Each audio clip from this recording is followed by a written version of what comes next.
جماعت اسلامی جو ہے ایک انقلابی جماعت بھی، اگر میں غلط نہیں کہہ رہا، آپ لوگ انقلاب کی اسلامی انقلاب کے نعرے لگاتے ہیں، تو پھر جو انقلابی جماعت ہوتی ہے وہ اس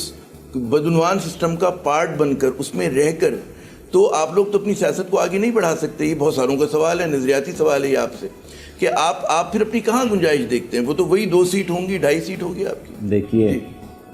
آپ اس پہ نہ جائیں کہ آپ 1 ہے یا 10 ہے، آپ نے یہ اپنا فرض ادا کرنا ہے کہ آپ نے کوئی غلط کام خود تو نہیں کیا ہے، آپ نے حق پہ کوئی کمپرومائز تو نہیں کیا، آپ نے سچ پہ کوئی کمپرومائز تو نہیں کیا ہے، آپ نے دیانتداری کے ساتھ اپنا فرض نبھایا یا نہیں۔ مجھے اس پر فخر ہے، آپ کی اسمبلی میں جتنی بھی قومی اسمبلی کے ممبران ہیں، ابھی فلڈیٹ نے سروے کی ہے، اس پوری ہاؤس میں 10 اچھے ممبران ہیں، اس 10 میں 4 کے 4 جماعت اسلامی کے ہیں۔ 100% نمبر دیے ہیں کہ ان کی کارکردگی، ان کا جو عوام کی خدمت کے حوالے سے اسمبلی میں نمائندگی کرنا، 100% ان کی کارکردگی اچھی